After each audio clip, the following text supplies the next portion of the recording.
Dear students, আজিৰ ভিডিঅ'ত আমি আলোচনা কৰিম অষ্টম শ্ৰেণীৰ লেসন নম্বৰ 7 এ প্ৰিচিয়াছ গিফ্ট।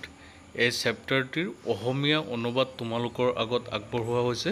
তোমালোক সকলোৱে ভালকৈ চেপ্টাৰটি বুজি ল'বা আৰু তেতিয়াহে এনসাৰবিলাক কৰিব পাৰিবা আৰু চেপ্টাৰ ওয়াইজ কুৱেশ্যন এনসাৰবিলাক কৰি দিয়া হ'ব পৰৱৰ্তী ভিডিঅ'ত। আজিৰ ভিডিঅ'ত কেৱল মাত্ৰ আমি চেপ্টাৰটি অসমীয়াত অনুবাদ কৰিম। গতিকে সকলো ছাত্ৰ ছাত্ৰী তোমালোকে ভিডিঅ'টি শেষলৈ চাবা আৰু যদি চেনেলটো এতিয়ালৈকে সাবস্ক্ৰাইব কৰা নাই তেতিয়াহ'লে চেনেলটো সাবস্ক্ৰাইব কৰি দিবা। এতিয়া বলা ভিডিঅ'টি ষ্টাৰ্ট কৰোঁ।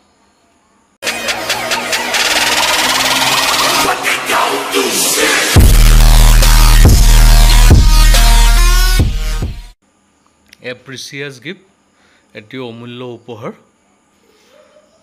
গুৱাহাটী 27 এপ্ৰিল 2023। ডিয়াৰ ঋষিকা, মৰমৰ Rishika, I am so glad to have received your letter. তোমাৰ চিঠিখন পাই মই বৰ আনন্দিত হৈছোঁ। I was a little bit tense.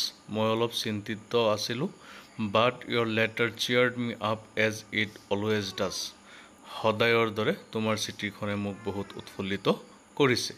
Do you know, তুমি জানানে, you are the only friend with whom I communicate through letters. তুমি মোৰ একমাত্ৰ বান্ধৱী যাৰ লগত মই চিঠিৰ জৰিয়তে যোগাযোগ কৰোঁ। With others, বেলেগৰ লগত I chat or send message on WhatsApp. মই হোৱাটছআপত মেছেজ কৰোঁ বা chat কৰোঁ। But the joy I get by reading your letters is something special. কিন্তু তোমাৰ চিঠিবিলাক পঢ়ি মই যি আনন্দ পাওঁ সেয়া বৰ বিশেষ। You know, তুমি জানা, my mother always encourages me to write letters. মোৰ মায়ে সদায় মোক উৎসাহিত কৰে চিঠি লিখিবলৈ। She tells me, তাই মোক কয়, though it seems outdated now, যদিও এইটো outdated হৈ গৈছে, in their time they used to write letters to their friends or relatives who live in other places.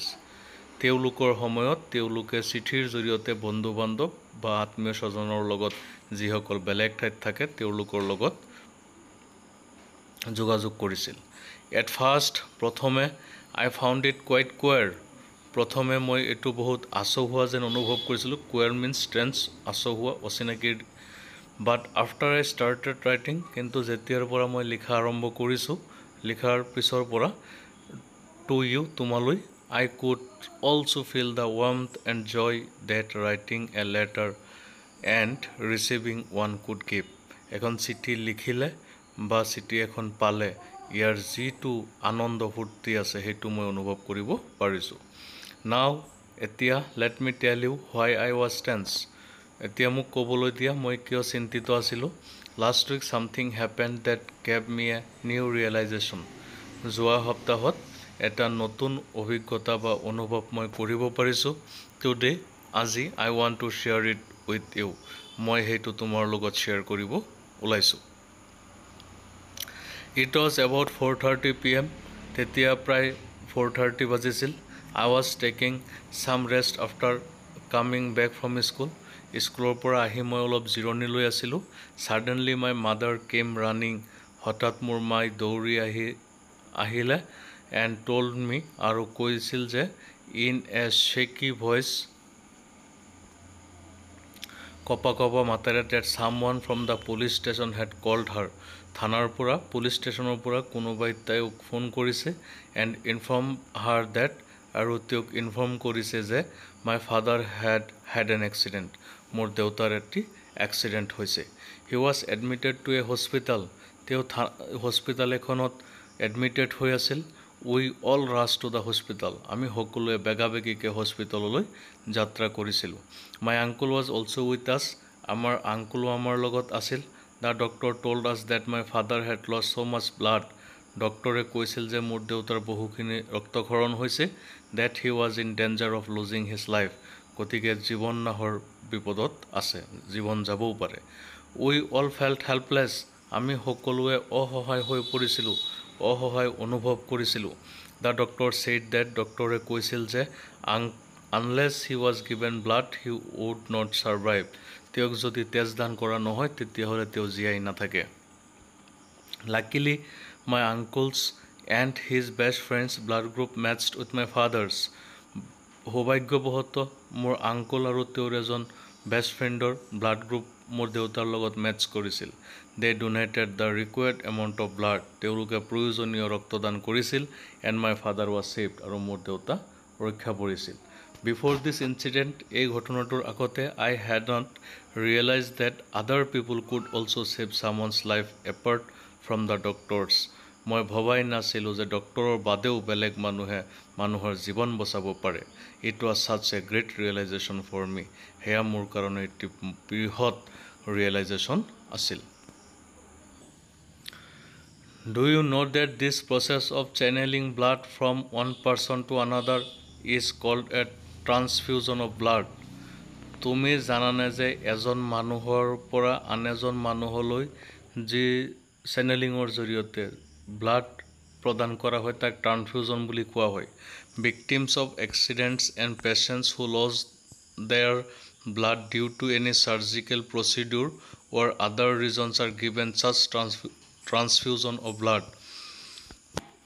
এক্সিডেণ্টৰ ভিক্টিমসকলক অথবা কোনো চাৰ্জিকেল ক্ষেত্ৰত অপাৰেশ্যন কৰাৰ ক্ষেত্ৰত যদি কেতিয়াবা বা অন্য কোনো কাৰণত যদি ব্লাডৰ প্ৰয়োজন হয় তেতিয়াহ'লে ট্ৰান্সফিউজন কৰা হয়। Blood for such a transfusion is preserve in blood banks. এনেকুৱা ট্ৰান্সফিউজনৰ কাৰণে ব্লাড বেংকত ব্লাড সংগ্ৰহ কৰা হয়। Whenever there is a need, যেতিয়াই প্ৰয়োজন পৰে, one can get blood from the blood banks. Blood বেংকৰ পৰা তেওঁ ব্লাড সংগ্ৰহ কৰিব পাৰে। To keep the blood fresh for use, তেজক ব্যৱহাৰৰ কাৰণে সতেজ কৰি ৰাখিবলৈ it is kept in a cold chambers. ইয়াক ঠাণ্ডা চেম্বাৰত ৰখা হয়। ইউ ন', তুমি জানা, any healthy person can donate blood. যিকোনো সুস্বাস্থ্যৱান মানুহে তেজদান কৰিব পাৰে। ইনফেক্ট, দৰাচলতে hundreds of people donate their blood at regular intervals to various blood banks in our cities and towns. আমাৰ চহৰৰ শ মানুহে নিৰ্দিষ্ট সময়ৰ মূৰে মূৰে তেজদান কৰি থাকে। This is such a noble cause. ই এক মহৎ কৰ্ম। So' many lives can be saved. বহুতো জীৱন ৰক্ষা পৰিব পাৰে ইফ দে গেট ব্লাড, যদি তেওঁলোকে তেজ পায় in time, just like my father. মোৰ দেউতাৰ নিচিনা সময়মতে, মানে কোনো এক্সিডেণ্টৰ সময়ত ভাগ্যৱশতঃ যদি ৰক্ত পাই যায় তেতিয়াহ'লে তেওঁৰ জীৱন ৰক্ষা পৰিব পাৰে। Actually the human body is a remarkable machine. দৰাচলতে প্ৰকৃততে মানৱ শৰীৰটো এটি মেচিনৰ নিচিনাই। It functions in such a way that whatever blood has been taken from it is soon substituted by new blood replenished by the body's internal mechanism. গতিকে তেনেকুৱা ক্ষেত্ৰত ইট ফাংচনছ, এইটোৱে কাম কৰে, ছাচ এ ৱে, ঠিক মেচিনটোৰ দ্বাৰা, that whatever blood has been taken, যি তেজ তেওঁক দান কৰা হয়, from it's soon substituted by new blood replenished by the body's internal mechanism. So' it is totally harmless for a healthy person to donate blood. গতিকে এজন সুস্বাস্থ্যৱান মানুহে তেজদান কৰাটো একেবাৰে ক্ষতিকাৰক নহয়। দেন টেল মি, কোৱা, who would not love to present such a precious gift. কোনে এনেকুৱা মূল্যৱান উপহাৰ এটি দিব নিবিচাৰিব। হাউ এভাৰ, যিয়েই নহওক, doctors test the blood before a transfusion. ট্ৰান্সফিউজনৰ আগতে ডক্টৰসকলে তেজবিলাক পৰীক্ষা কৰি লয়। If the blood group matches, যদি ব্লাড গ্ৰুপ মেটচ কৰে, and if there are no' other harmful ছাবষ্টেঞ্চেছ, আৰু যদি অন্য কোনো ক্ষতিকাৰক উপাদান নাথাকে in the blood, then only such blood is considered to be fit for a transfusion. তেনেকুৱা তেজহে ট্ৰান্সফিউজনৰ কাৰণে উপকাৰী। This method of taking out blood and giving it to needy patients was developed in 1914। এনেকৈ এজনৰ পৰা তেজ লৈ আৰু এজন যাৰ ব্লাডৰ প্ৰয়োজন আছে বেমাৰীক দিয়া প্ৰক্ৰিয়াটো 1914 চনত ডেভেলপ কৰা হৈছিল। বিফ'ৰ ডেট, তাৰ আগতে also' doctors has tried this process but in vain. ডক্টৰসকলে বহুত চেষ্টা কৰিছিল কিন্তু বিফল হৈছিল। Those early doctors who tried a transfusion of blood found that some patients died after such transfusion. প্ৰথমে যিসকল ডক্টৰে ট্ৰান্সফিউজনৰ চেষ্টা কৰিছিল তেওঁলোকে পাইছিল যে কিছুমান ব্যক্তিয়ে ট্ৰান্সফিউজনৰ পিছত মৃত্যুবৰণ কৰিছে এণ্ড সাম আদাৰ সাৰ্ভাইভেল আৰু কিছুমান জীয়াই উঠিছে। They could not find an answer to it, তেওঁলোকে ইয়াৰ কোনো উত্তৰ বিচাৰি পোৱা নাছিল। ফাইনেলি অৱশেষত ইন 1900 চনত the Austrian scientist Karl Landsteiner solved the mystery after years of hard work. 1900 চনত অষ্ট্ৰিয়ান বিজ্ঞানী কাৰ্ল লেণ্ডষ্টেইনাৰে এই ৰহস্যটোৰ সম্ভেদ পাইছিল বহু বছৰৰ পৰিশ্ৰমৰ অন্তত। লেটাৰ ইন 1930 পিছত 1930 চনত he receive the Nobel prize for medicine for this, ইয়াৰ কাৰণে তেওঁ নোবেল পুৰস্কাৰ লাভ কৰিছিল। Landsteiner showed that the particles in human body varied from person to person. লেণ্ডষ্টেইনাৰে দেখুৱাইছিল যে বিভিন্ন পাৰ্টিকুলবিলাক ব্লাডৰ জৰিয়তে এজন ব্যক্তিৰ পৰা আন এজনলৈ যায়। বেছড অন দিছ, ইয়াৰ ওপৰত ভিত্তি কৰি he divided human blood into 4 groups. তেওঁ তেজক 4টা ভাগত ভাগ কৰিছিল, A B O' and A B. So' a person can not just take anyone's blood, এজন ব্যক্তিয়ে যিকোনো ব্যক্তিৰ তেজ গ্ৰহণ কৰিব নোৱাৰে। Their blood groups must match to start a transfusion, ট্ৰান্সফিউজনৰ কাৰণে তেওঁলোকৰ ব্লাড গ্ৰুপ মেটচ কৰিব লাগিব। When the blood of the wrong group of transfused, যদি কোনো ৰং গ্ৰুপৰ ব্লাড ট্ৰান্সফিউজ কৰা হয়, the result will be life threatening, জীৱন নাশৰ সম্ভাৱনা হ'ব পাৰে। থেংক গড, ঈশ্বৰক ধন্যবাদ। My uncle's and his friends' blood group matched with my father's, মোৰ দেউতাৰ ব্লাড গ্ৰুপৰ লগত মোৰ আংকুল আৰু তেওঁৰ বন্ধুৰ ব্লাড গ্ৰুপে মেটচ কৰিছিল। এণ্ড এভৰিথিং ৱাজ ফাইন, আৰু সকলো ঠিকে ঠাকে হৈছিল। Another important thing is that, আৰু এটি গুৰুত্বপূৰ্ণ বিষয় হৈছে some people can not donate blood, কিছুমান মানুহে তেজ দান কৰিব নোৱাৰে। পিপুল হু আৰ ডায়েবেটিক, যিসকল মানুহৰ ডায়েবেটিছ আছে, or suffering from another blood related disease, বা তেজ সম্বন্ধীয় যিবিলাক বেমাৰ আজাৰত ভুগি আছে, কেন নট ডোনেট ব্লাড, তেওঁলোকে তেজ দান কৰিব নোৱাৰে। But we need not worry, কিন্তু আমি চিন্তা কৰিব নালাগে। If the blood group of a particular person who wants to donate blood to another person does not match, যদি তেজ দান কৰিব বিচৰা এজন ব্যক্তিৰ ব্লাড গ্ৰুপ আন এজন ব্যক্তিৰ লগত মেটচ নকৰে, he can donate a unit to the blood bank, তেওঁ ব্লাড বেংকত গৈ 1 ইউনিট দান কৰিব পাৰে।